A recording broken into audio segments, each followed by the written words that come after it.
Hey guys, Mike here, and in this clip we're reviewing the HP Envy-6 Ultrabook.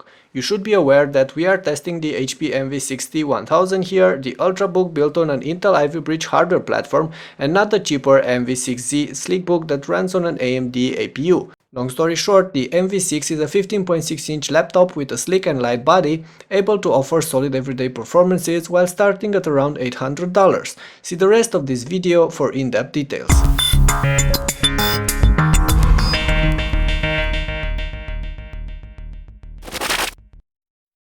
We're going to start by taking a look at the exterior, as the Envy-6 is a slim notebook only 0.8 inches thick and weighing 4.7 pounds, while the average 15.6-inch laptops are way bulkier and heavier.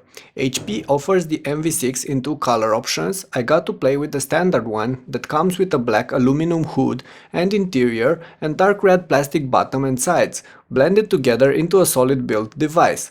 Smudges and fingerprints are a bit annoying on the black finish, but besides that, there's nothing wrong with this laptop.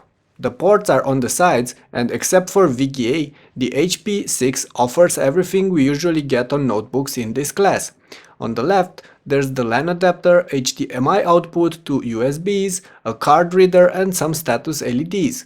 On the right, you'll get the Kensington lock, the headphone and mic jacks, another USB and the PSU. As for the bottom, this one is made from this smooth, rubbery plastic and only offers a bunch of cooling grills, as there's no quick way to access the battery or the internals. Lifting the lid cover, you'll notice the same dark aluminum used for the palm rest and the sides, while there's some regular plastic between the keys and the plastic grill on top that covers the Beats audio speakers. The 15.6-inch screen does have a small bezel, but unfortunately that's made from glossy plastic and will catch fingerprints. On top of the display there's a TrueVision HD webcam. The screen itself is glossy as well, which means you'll have a hard time using this computer in strong light, plus it only comes with 1366 by 768 pixels resolution. I for one would have definitely appreciated something like 1600 by 900 pixels on a 15.6-inch display, but that's not even available as an extra option here. The brightness and colors are fairly alright, as long as you're looking at the screen straight on.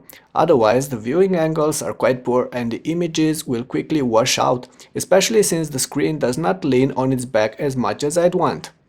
There's a wide full-size keyboard on this HP without a numpad area, which leaves more space for the regular keys. As a result, this keyboard is spacious. The square flat keys offer decent feedback and the overall typing experience is alright, although the flex and the stickiness of some of the keys jaded sometimes. My test unit did not feature a backlit keyboard, but that's actually available as an option on HP's website and will cost you $20 extra. The trackpad is wide and performs okay most of the time.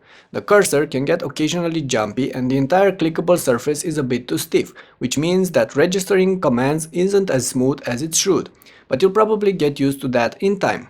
As a proper Ultrabook, the HP Envy-6T is built on an Intel Ivy Bridge platform. To be specific, there's an Intel Core i5-3317U inside our test unit, 6GB of RAM, AMD's Radeon 7670 HD graphics, and hybrid storage, and this is in fact almost the top config you can get for this laptop. As a result, this Envy-6 is fast, despite not sporting an SSD, and it will perform a lot faster after you get rid of most of the crapware HP bundles on it.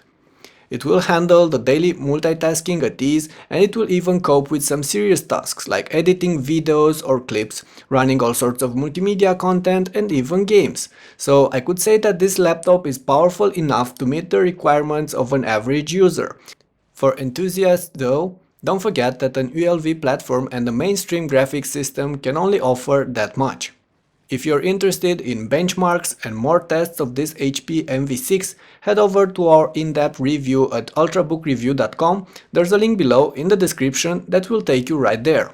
This laptop is going to run overall fairly cool and quiet as long as you're not pushing it. So during daily use, the bottom will only get slightly warm and the fan will only become active from time to time. But if you're planning to run games, you should expect the underbelly to get quite hot, although the cooling system will not actually get considerably louder.